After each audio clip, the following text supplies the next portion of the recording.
Creer es amar. Pero ¿cómo amar lo que no se conoce? En el esplendor de la verdad presentamos Creo, Señor, yo creo.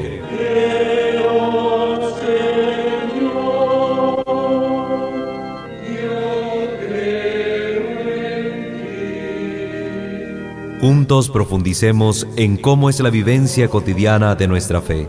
Escúchanos y conoce más sobre nuestra fe católica.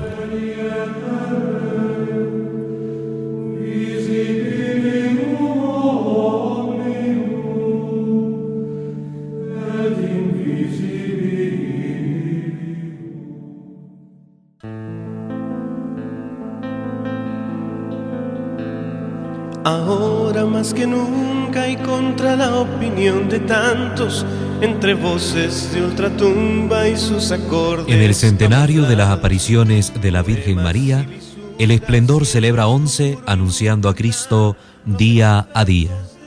Queridos hermanos, pues hoy vamos a comenzar hablando de un tema importante dentro de la diversidad de temáticas apologéticas que estamos aquí abordando en el programa. Hoy quiero hablar de este punto que es importante, acerca de la apostasía. ¿En qué consiste la apostasía? La apostasía consiste en el abandono total de la fe auténtica. ¿Por qué toco este tema? Porque hemos escuchado ya un sinfín de veces, sobre todo en las prédicas de los hermanos separados, de que la iglesia fundada por Cristo desapareció en un punto histórico y que ahora ellos que recibieron alguna visión, que recibieron alguna moción espiritual, han recibido la misión de refundar la iglesia de Cristo. Y entonces quieren avalar así la verdad, entre comillas, de sus propias iglesias fundadas por ellos. Sí, imagínense, hermanos, están diciendo que Jesucristo fundó una iglesia que desapareció, por tanto Cristo se equivocó, pero ellos sí tienen la verdad. Entonces ellos sí pueden fundar una iglesia que va a perdurar por los siglos. ¿Hasta dónde hemos llegado nosotros como seres humanos a creernos más que Dios? Qué lamentable la situación. Según las sectas, esto lo estoy tomando de el libro del padre Flaviano Amatuli, Diálogo con los protestantes. Según las sectas, esto sucedió con la Iglesia Católica, la apostasía. Miremos, los mormones dicen que esto aconteció allá alrededor del año 100, con la muerte de San Juan, el último apóstol. Dice que después de San Juan, la iglesia se corrompió y era necesario que viniera John Smith para fundar la verdadera iglesia de nuestro Señor Jesucristo. Clase error. Después tenemos a los hermanos adventistas del séptimo día. Dicen que la apostasía de la iglesia sucedió pronto, con el establecimiento del domingo en lugar del sábado como día de guardar. Entonces, para los adventistas, ya desde los tiempos bíblicos, literalmente, vemos que surgió la apostasía según ellos, porque los apóstoles empezaron a celebrar en domingo el día del Señor y no el sábado. Entonces yo no sé qué tipo de escritura tendrán en sus manos, porque la escritura es la que nos dice a nosotros que es el domingo, el día del Señor, y que esta era la tradición de los apóstoles. Reunirse el primer día de la semana, es decir, el día del Señor, Dies Domini, para celebrar la fracción del pan. También tenemos a los testigos de Jehová, que dicen que la iglesia sufrió la gran apostasía en el IV siglo con Constantino, porque dicen que fue Constantino el que destruyó la iglesia del Señor, la iglesia de los mártires, y que fundó la iglesia católica romana. Y ellos por lo general citan Mateo 24:1, primera carta de Pedro capítulo 2 versículo 1 y Hechos 20:29, que los vamos a ver más adelante, como testimonio bíblico de que la iglesia católica es apóstata. Hermanos, vamos a empezar a desenmarañar todo este tema, para que comprendamos que estas acusaciones no tienen fundamento, y así luego vayamos entrando en esta serie de temas que veremos bien fundados en la tradición de la iglesia, en sus enseñanzas y sobre todo en la Sagrada Escritura. Vamos ahora a abordar el tema desde la perspectiva del padre Daniel Gañón en su libro No todo el que dice Señor, Señor. Ya este libro pues se lo hemos compartido a ustedes en otras ocasiones y que también pues se puede conseguir a través de la web. Vamos a escuchar cómo inicia el tema el padre Gañón. Cita él un libro que se llama Historia de los Bautistas, tomo 1, es decir, de los hermanos separados, para que miremos la perspectiva que ellos tienen. Algo que me ha gustado de este libro es esto, que el padre cita mucho los documentos de los protestantes para mostrarnos sus perspectivas y que así nosotros caigamos en cuenta como católicos de qué manera piensan ellos, porque tenemos que tener claridad respecto a este asunto. Muchas veces no conocemos la manera en que ellos piensan. Dice la cita: el cristianismo del año 440 representaba un tremendo contraste al del año 100. Los bautistas, como sus precursores anabautistas, creen que en este periodo se realizó una gran apostasía de la fe verdadera. Esta caída de la iglesia coincidió con la estatización del cristianismo por Constantino y los comienzos de la iglesia católica romana. Muchas son las teorías acerca de cuándo y cómo fue tal caída. Esta es una cita de los bautistas. Según ellos, creen que la iglesia fundada por Cristo, acabó cuando Constantino declara la famosa Pax Constantiniana, que es el tiempo de cese a las persecuciones que venía viviendo la iglesia desde los emperadores anteriores, y que ahora Constantino, después de la visión que ya les he relatado en otro de los programas, pues declara que se cese la persecución contra los cristianos y da libertad de culto, con el famoso Edicto de Milán del año 313. Todavía más importante que ese edicto que hizo Constantino está el edicto de Tesalónica del año 380, que lo formula Teodosio I el Grande, el emperador de Roma, que establece al cristianismo como la religión oficial del imperio. Pero imagínense, en el año 380, ni siquiera fue tan importante el 313 como lo fue el 380. Y aún así los hermanos separados ponen en Constantino la gran figura fundadora de la Iglesia Católica Romana. Qué errores garrafales devienen del desconocimiento de la historia. Hermanos, es que para ser creyente hay que usar un poco también la razón y hay que tener un poco de sentido común, ir a la lógica para poder nosotros comprender lo que el Señor ha hecho y cómo a través de los años ha perdurado, especialmente revisando las fuentes históricas y arqueológicas. Muchas religiones dicen que la Iglesia Católica es el resultado de una apostasía total. Error completo, hermanos. Por la fusión del paganismo romano con la Iglesia o con los creyentes que abandonaron la Iglesia. Lo interesante es que estas iglesias actuales, protestantes y sectarias, afirman poseer la verdad y que nunca habría una apostasía entre ellas. Si Dios puede prevenir una apostasía entre estas iglesias actuales hoy en día, ¿por qué entonces no pudo prevenirla en la iglesia primitiva? Esta es una pregunta de lógica y sentido común. Si Dios puede preservar supuestamente la fe hoy en esta secta, ¿por qué Dios fue incapaz, fue impotente, no tuvo la gracia y la capacidad de poder preservar la iglesia fundada por su Hijo Jesucristo? ¿No creen ustedes que este es un acto de soberbia tremendo, el afirmar que Cristo se equivocó y que ahora los pastores tienen la verdad? Esto es un error. Vamos entonces a analizar algunos textos bíblicos que ellos formulan para hacer ver que la iglesia es apóstata. Pero lo vamos a hacer después de la pausa para que usted tenga tiempo de ir a tomar su papel y su lápiz para anotar estas citas. Sin antes irnos a la pausa, queremos saludar a nuestro hermano Eduardo Mora, que se reporta desde Guadalajara, México. También a nuestro hermano José Ángel Rodríguez González y también a Chumareca González, que están pendientes a través del Facebook Live. Vamos a la pausa y regresamos.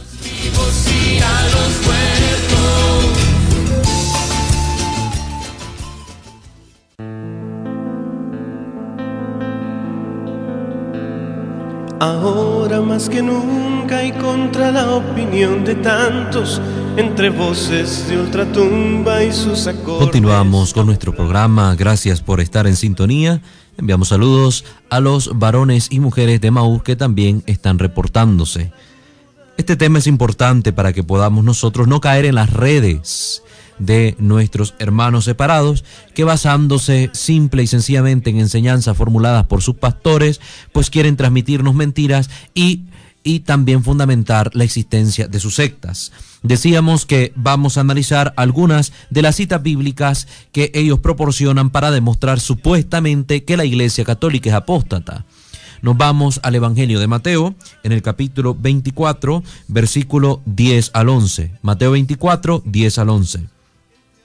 Muchos tropezarán entonces, y se entregarán unos a otros, y unos a otros se aborrecerán, y muchos falsos profetas se levantarán y engañarán a muchos. Primera cita. Vamos a leer las distintas citas y luego vamos a comentar al respecto. La mayoría de estas citas el Padre Gañón las toma siempre de la Biblia Reina Valera, para que miren los hermanos separados que está en su texto, el libro está en su texto, lo que estamos mencionando, y que no vayan a decir, no, es que eso dice la Biblia católica. No, hermano, lo está diciendo tu escritura, si es que estás acusando a la Biblia católica de no ser la correcta. Segundo texto, en la segunda carta de Pedro, en el capítulo 2, segunda carta de Pedro, capítulo 2, versículo del 1 al 2. Pero hubo también falsos profetas entre el pueblo, como habrá entre vosotros falsos maestros, que introducirán encubiertamente herejías destructoras, y aún negarán al Señor que los rescató, atrayendo sobre sí mismos destrucción repentina. Y muchos seguirán sus disoluciones. En Hechos 20, Hechos capítulo 20, versículo del 29 al 30, dice: porque yo sé que después de mi partida entrarán en medio de vosotros lobos rapaces, que no perdonarán al rebaño, y de vosotros mismos se levantarán hombres que hablen cosas perversas para arrastrar tras de sí a los discípulos. Finalmente citamos la primera carta a Timoteo, el capítulo 1. Primera carta a Timoteo, capítulo 1. El Espíritu dice claramente que en los postreros tiempos algunos apostatarán de la fe. Bueno, ahí estamos poniendo algunas de las citas que generalmente ellos ocupan para demostrar la apostasía en la iglesia. Pero ¿cuál es la verdad, queridos hermanos? ¿Cuál es la verdad que se oculta detrás de estas citas? La Biblia nos advierte que vendrían falsos profetas. Pero vemos que la palabra de Dios nunca dice que habría una apostasía universal y completa.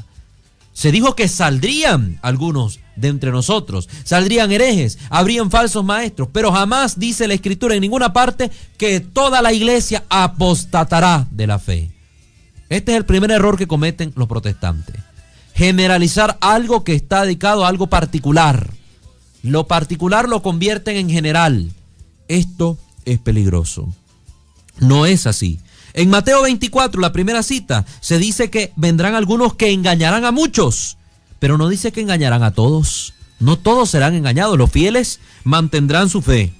También en la segunda de Pedro, además, en esta carta, leemos que aún en el peor momento de apostasía, como en el tiempo que vivió Lot, siempre hubo personas santas y que Dios supo protegerlas del error. Y se cita en el versículo 7 y 9, que dice la Escritura: y libró al justo Lot, abrumado por la nefanda conducta de los malvados, porque sabe el Señor librar de la tentación a los piadosos. Es decir, Pedro mismo nos está poniendo como ejemplo a Lot para decirnos que en medio de todo este caos que se podrá desatar después en la fe, siempre va a haber gente fiel y que la iglesia siempre va a existir. Entonces de esto no tenemos que tener duda. Tampoco en la cita de Hechos 20 dice que todos, sino la cita decía algunos de vosotros. Y finalmente en la primera carta a Timoteo también dice algunos apostatarán. Entonces se habla siempre de una parte de los creyentes. Jamás se dice que todos los creyentes van a apostatar, van a negar al Señor. Sino, ¿cómo hubiera fe hasta nuestros tiempos? Si ya la apostasía, entre comillas, la partida de muchos que negaban la fe, se daba desde los tiempos apostólicos. Entonces no hubiéramos tenido información sobre Cristo en este siglo XXI.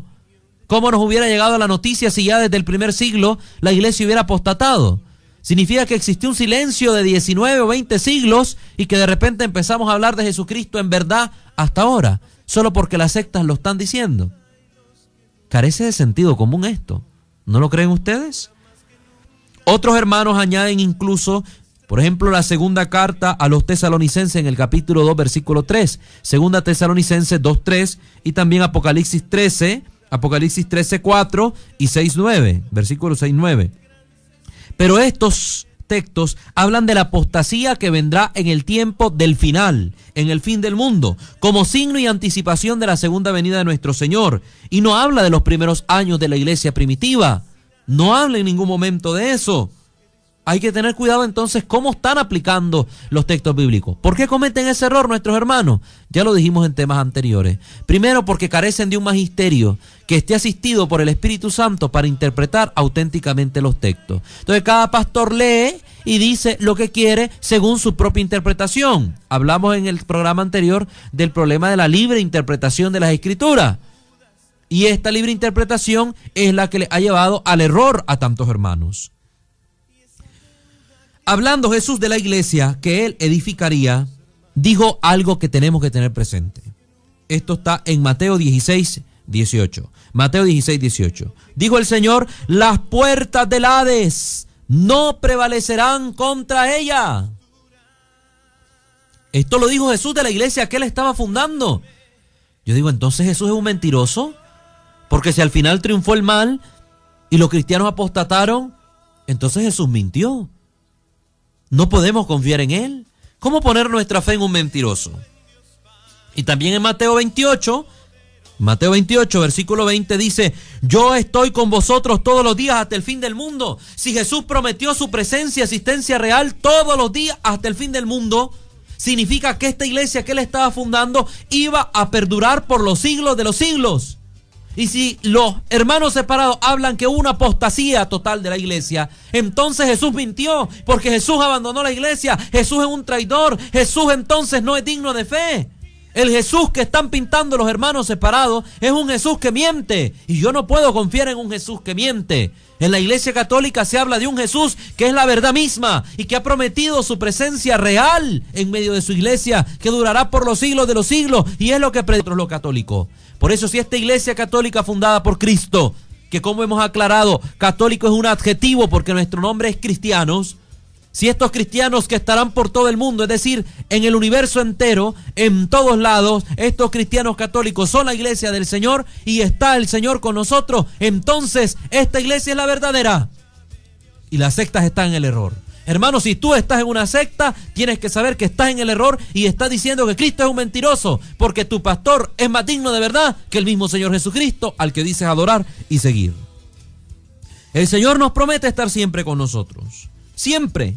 Jesús no dijo, estaré con ustedes todos los días hasta el fin si se portan bien, pero si no, yo los voy a dejar. Jesús no predicó una palabra condicionada en este caso que hemos leído. Jesús no dijo, estaré con ustedes si son buenos, si cumplen esto. No, el Señor dijo, estaré siempre. Estaré siempre. No condicionó su presencia. Entonces hay que tener claro porque esto lo dicen los hermanos separados.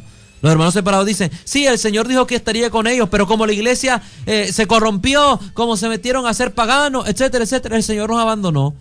¿A dónde dice el Señor Jesús que nos iba a abandonar si caíamos en el pecado? ¿A dónde dice el Señor que iba a dejar a su iglesia tirada si cometía algún error en su praxis de fe? En ningún lugar. Entonces, hermano, ¿en qué te basas para decir ese argumento? ¿Qué tipo de marido es el que abandona a su esposa porque ella no es perfecta? ¿Qué tipo de marido sería Jesús si hiciera esto? No sería el modelo supremo del verdadero esposo. Los apóstoles no iban a vivir en esta tierra eternamente. Eso es obvio. Es obvio entonces que Jesús también se refería a los sucesores de los apóstoles con los cuales él también iba a estar. Por tanto, hermanos, no se dejen engañar. Jesús es el esposo fiel. ¿A dónde está la carta de divorcio que le ha dado a la iglesia? En ningún lugar. El Señor sabía que incluso los mismos apóstoles iban a tambalear en su fe y lo vimos en el momento de la crucifixión de Cristo. ¿No lo negó acaso Pedro? ¿No lo traicionó Judas? ¿No lo dejaron solo los apóstoles? Claro, y aún así Jesús les perdonó y le amó y estuvo siempre con ellos. Les bendijo, les envió su Espíritu Santo y les dio la fuerza para predicar su evangelio. Entonces, hermanos, que nadie me les venga a dar atol con el dedo. Vamos a una pausa y continuamos con este tema que está interesante. Y en el ecrán se estimula que todos seamos villanos.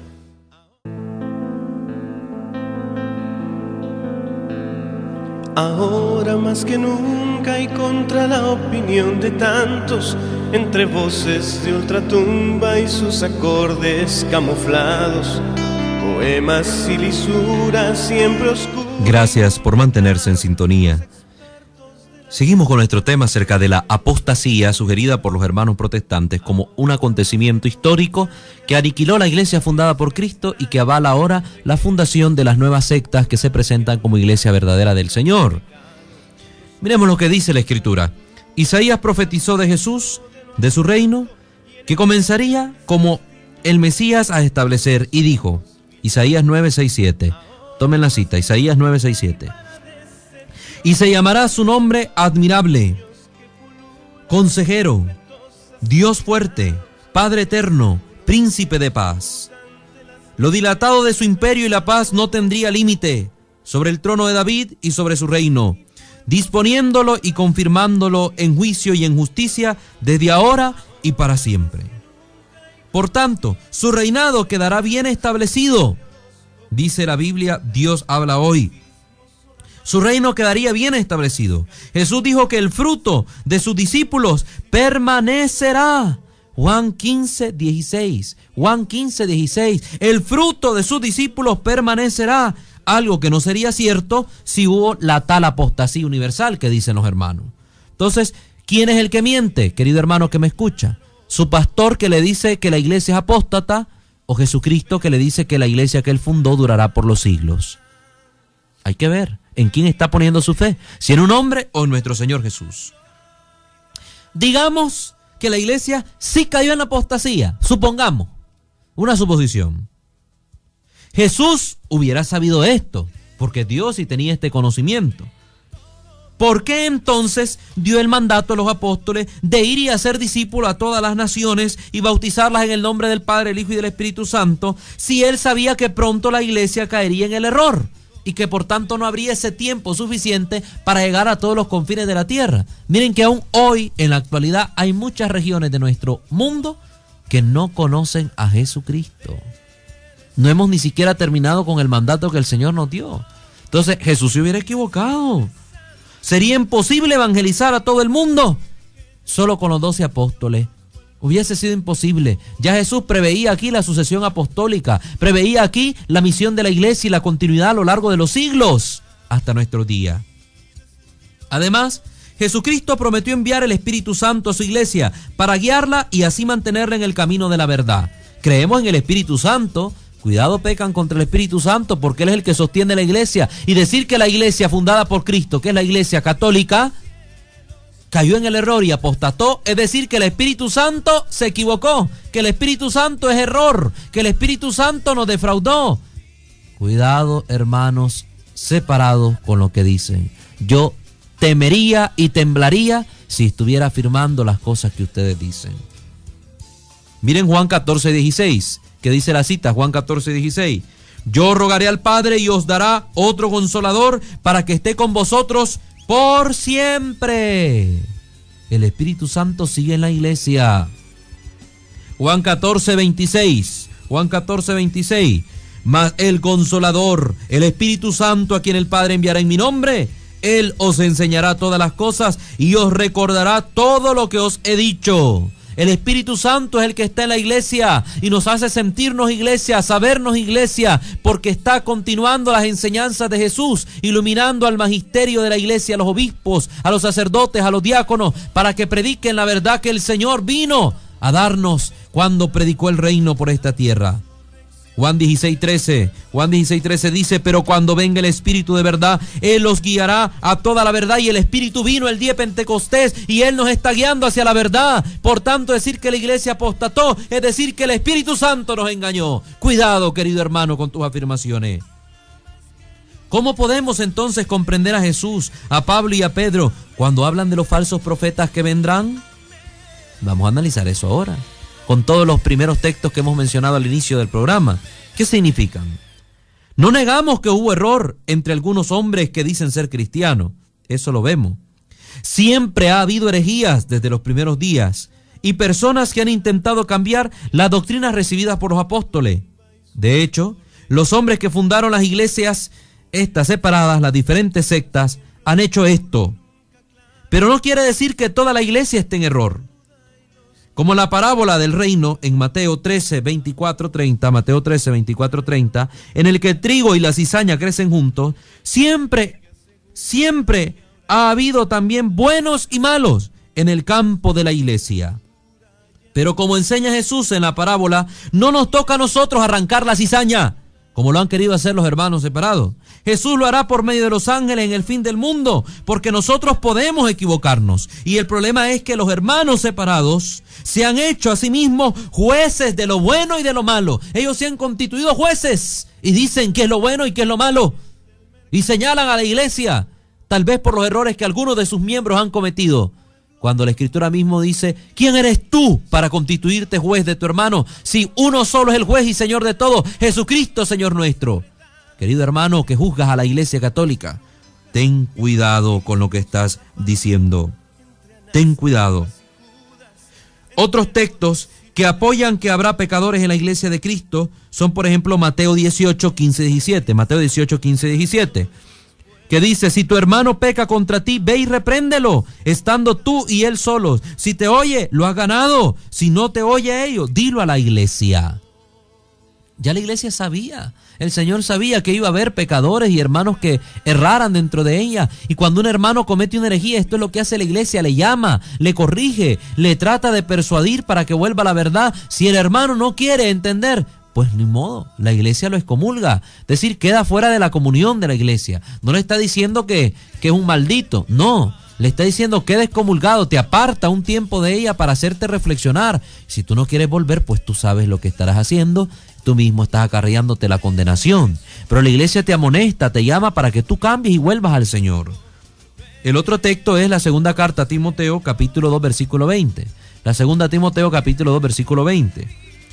En una casa grande no solamente hay utensilios de oro y de plata, sino también de madera y de barro, y unos son para usos honrosos y otros para usos viles. Como tratando de decir que dentro de la iglesia hay personas que van a vivir esta perfecta fe, y hay otros que no tanto, y que van a equivocarse. Dentro de la iglesia ya se tenía este pensamiento. ¿Cómo fue preservada la integridad de la iglesia a través de los siglos? Podemos preguntarnos. Es por lo que se conoce como sucesión apostólica, tema del cual voy a hablar más a profundidad el próximo capítulo para abordar sobre todo la cuestión sobre el Papa. ¿Quién es el Papa? La sucesión apostólica. En Hechos capítulo 1 versículo 6 leemos que los apóstoles confiaron la autoridad apostólica a Matías. A Matías. Él tomó el puesto de Judas Iscariote como obispo de la iglesia. Recuerden, esto está narrado en los Hechos de los Apóstoles, capítulo 1, versículo 6. Es decir, ya vemos que existiendo los apóstoles y en la misma escritura se nos narra este hecho, la sucesión, el poder transmitido por Cristo a los apóstoles, luego es transmitido por ellos a sus sucesores, y así sus sucesores a los siguientes, hasta nuestro día. Por eso para nosotros es fundamental la lista de los sumos pontífices, porque a través de ella nosotros, en un conteo regresivo, podemos llegar hasta el apóstol Pedro y por tanto a Jesucristo. A ver qué otra secta puede demostrar la sucesión apostólica en sus pastores, primero que no la tienen, y segundo, se van a dar cuenta si hacen este conteo regresivo, que llega un momento hasta la Iglesia Católica, de donde en un punto X partieron. Ellos salieron de la iglesia. Y aquellos que salen de la iglesia son llamados por el apóstol Juan anticristos. No lo digo yo, lo dice la Escritura, para que no se me escandalicen. Jesús confirió su autoridad a los apóstoles diciendo, en Mateo 18, 18, Mateo 18, 18, no se olvide anotar las citas que es importante. Jesús confirió su autoridad a los apóstoles diciendo, de cierto os digo, que todo lo que atéis en la tierra será atado en el cielo. Y todo lo que desatéis en la tierra será desatado en el cielo.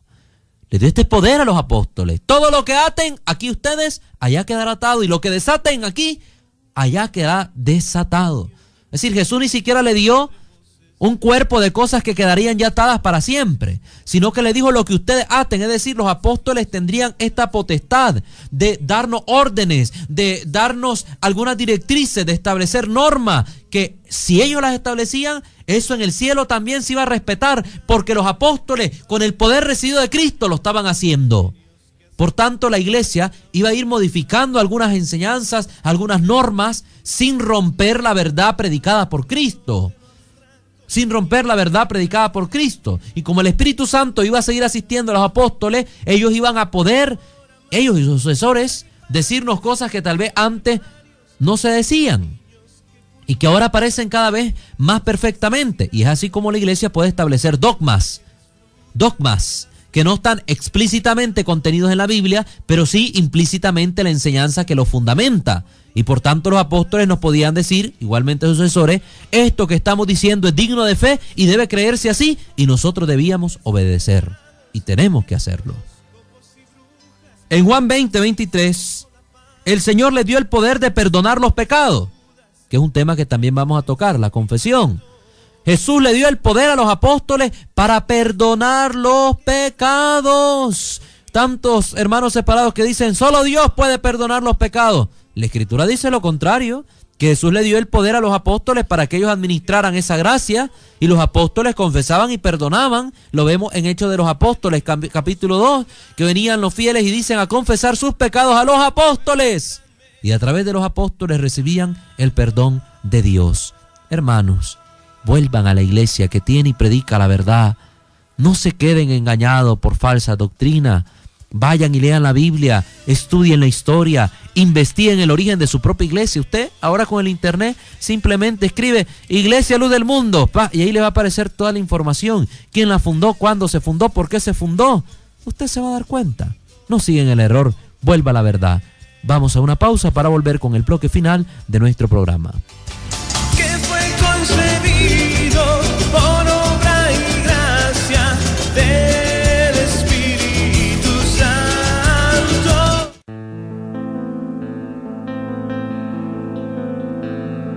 Ahora más que nunca y contra la opinión de tantos, entre voces de ultratumba y sus acordes camuflados. Muy bien, hermanos, estamos llegando ya a este bloque final del programa y estamos ahí analizando este punto donde los hermanos están acusando a la iglesia de ser apóstata, y estamos mostrando evidentemente que no es así.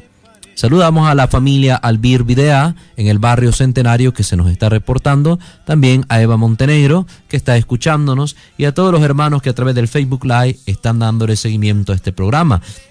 Estábamos hablando de la confesión que podíamos encontrar en Hechos de los Apóstoles en el capítulo 19, no en el capítulo 2, en el capítulo 19, la parte que dice que la gente iba a los apóstoles a confesar sus pecados. ¿Estas prácticas dónde están? En la iglesia católica, en la iglesia que fundó Cristo, y es bíblica, se nos manifiestan estas características, y solo las podemos encontrar en la iglesia católica. En las sectas protestantes estas prácticas no las hallamos, Por ejemplo, vemos nosotros en el capítulo 21 de Mateo, versículo 15 al 17, capítulo 21, versículo 15 al 17, que él hizo de Pedro pastor principal para sus ovejas. A Pedro lo constituyó en la cabeza del cuerpo apostólico. Dice la Escritura que a él le dio las llaves del reino de los cielos. Y a ti te daré las llaves del reino de los cielos, le dijo Jesús a Pedro. Mateo 16, versículo 19. Mateo 16, versículo 19. Pablo dijo a Timoteo, lo que has oído de mí ante muchos testigos, esto encarga a hombres fieles que sean idóneos para enseñar también a otros. Segunda de Timoteo, capítulo 2, versículo 2. Segunda de Timoteo, capítulo 2, versículo 2. Estamos dando ahora algunas pistas para que nosotros nos demos cuenta que los apóstoles transmitieron esos poderes que estamos mencionando y esas prácticas a sus sucesores, como lo estamos viendo aquí, que recomienda Pablo a Timoteo, que fue instituido obispo por Pablo, pues está siendo instruido, exhortado por el apóstol a que no escoja cualquiera para ser luego sucesor o para imponerle las manos y convertirlo en presbítero de la iglesia, sacerdote de la iglesia. ¿Acaso no cumplió esta tarea Timoteo de enseñar lo que aprendió? ¿No había hombres fieles para mantener la enseñanza de los apóstoles? ¿Sabe el Señor librar de tentación a los piadosos? Nos dice la segunda carta de Pedro, capítulo 2, versículo 9. Sí había estos hombres. Sí se pudo transmitir la fe de la iglesia, y por eso hasta hoy podemos decir, creo, Señor, yo creo. Porque estamos recibiendo esta fe desde los apóstoles hasta hoy. Es la única iglesia que puede demostrar evidentemente que tiene todo el respaldo histórico, bíblico, teológico, arqueológico, para decir que somos la iglesia de Cristo, que fue fundada en Pedro, que fue fundada en los apóstoles y que está hoy hasta nuestros días como la única establecida por Cristo en persona. Al comenzar la iglesia primitiva, confirió a los sucesores de los apóstoles el poder recibido por Jesús. Pablo dijo a Timoteo, como lo podemos ver en la primera carta de Timoteo, capítulo 4, versículo 14, primera carta de Timoteo, capítulo 4, versículo 14. Dijo Pablo: no descuides el don que hay en ti, que te fue dado mediante la profecía con la imposición de las manos del presbiterio. Se ve ya el acto de cómo se transmite la sucesión apostólica, a través de la oración y la imposición de manos que hacen los apóstoles. ¿Dónde más vemos esto? Solo en la iglesia de Cristo. En la iglesia de Cristo los apóstoles instituyeron a los episcopos, y los episcopos, los obispos, iban imponiendo las manos a aquellos que iban quedando instituidos como presbíteros, a otros obispos también. Esto lo podemos apreciar en cualquier misa de ordenación diaconal, sacerdotal o episcopal. Como un obispo, un hombre designado por los apóstoles, sucesor de los apóstoles, está transmitiendo ese poder en plenitud a aquellos ministros que han sido elegidos dentro del pueblo de Dios para servir al pueblo de Dios. Pregúntele a su pastor, ¿qué obispo le impuso las manos? Ninguno. Y si alguno dice que hubo un obispo que le impuso las manos, que le demuestre que era un obispo católico, que era un obispo de la iglesia, que tenía válida sucesión apostólica, un poder transmitido ininterrumpidamente desde los apóstoles hasta nuestro día. Siguiendo con el texto, nos dice el padre Gañón, es decir, que Timoteo había recibido algo especial, un don, un llamamiento de Dios a ser presbítero. Y esto no le había sido concedido por casualidad. Por lo tanto, Pablo le aconseja: no impongas con ligereza las manos a ninguno. No impongas con ligereza las manos a ninguno. Primera carta de Timoteo, capítulo 5, versículo 22. Miren qué hermoso. Son llamados por Dios los que van a ser electos episcopos, los que van a ser electos sacerdotes. Son llamados por Dios. Es un don, una vocación. Los pastores simplemente, ellos quieren ser pastores y punto. Se autonombran, se autotitulan. Esto no es así en la iglesia. No es cualquiera, hay todo un proceso de discernimiento que la iglesia ha establecido a través de un camino formativo para ver si un candidato, una persona que dice sentirse llamada, es realmente amada por Dios y es idóneo para ejercer este oficio, este don. Muchas veces hemos visto que estos hombres que han recibido este don maravilloso se han equivocado, porque no hay que tapar el sol con el dedo, pero esto no le resta valor a la sucesión apostólica. Existen mucha evidencia sobre la sucesión apostólica. Los primeros miembros de la iglesia, los llamados padres apostólicos, quienes conocieron personalmente a los apóstoles y fueron sus discípulos, enseñaron definitivamente doctrinas católicas. Y voy a cortar aquí el tema, porque el tiempo no nos da. Pero con esto dejamos ya la puerta abierta para el siguiente tema, donde vamos a seguir profundizando esta materia de la sucesión apostólica, empezando a hablar con testimonio de los padres de la iglesia, para luego aterrizar en la figura de el apóstol Pedro y sus sucesores, que nos referimos al Papa, la persona del Papa, el romano pontífice. Entonces, hermanos, que no venga nadie con cuentecitos baratos o con ilusiones a decirle a usted: yo tuve un sueño donde Dios me dijo que fundara su iglesia y por eso la estoy fundando. Después este mismo hombre dice: y ahora soñé que tu mujer tiene que ser mi mujer, que me tenés que dar la casa, que me tenés que dar el carro, y al final te engañan. Gente con sed de dinero, ambiciosa, gente que practica la avaricia, gente que muchas veces lo que busca es su propio bienestar y no el bienestar de ustedes. Cuidado, hermanos, que nadie venga a engañarlos. Ya leíamos los primeros versículos que citamos al inicio del programa. ¿Cómo iban a suscitarse falsos pastores? Falsos pastores que iban a predicar doctrinas extrañas. ¿Cuántas doctrinas extrañas estamos viendo hoy? Por ejemplo, Cash Luna con esa prédica de la borrachera del Espíritu Santo, que toca a la gente y todo el mundo se pone a carcajear, y entonces eso es una doctrina rara, anómala, no bíblica. Sin embargo, ellos dicen que es verdad. ¿Y en qué se fundamentan para eso?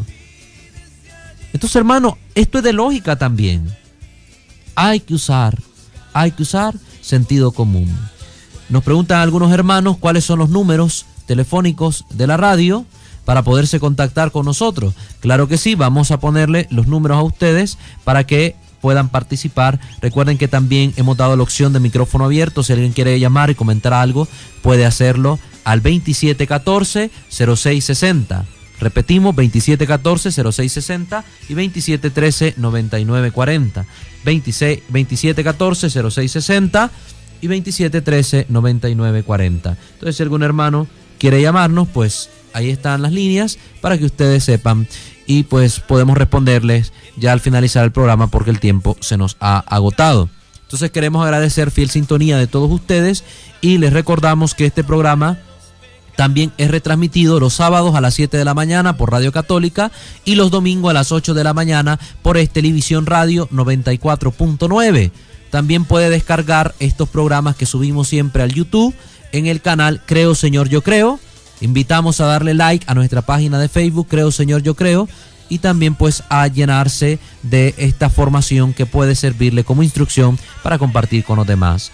Estuvo con ustedes como todos los lunes por la gracia de Dios su hermano servidor en Cristo, el seminarista Walter Fajardo, y hoy nos acompañó en controles nuestro hermano Luis Montenegro. Un saludo para ustedes, todos ustedes, que el Señor les bendiga y les guarde. Será hasta el próximo lunes. Bendiciones.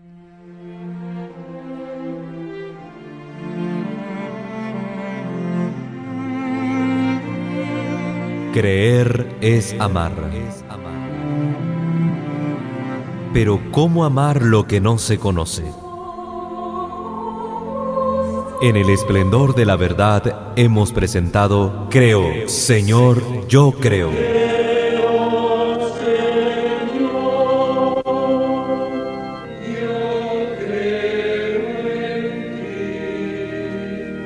Donde juntos profundizamos en cómo es la vivencia cotidiana de nuestra fe. Acompáñanos el próximo lunes a partir de las 10 de la mañana.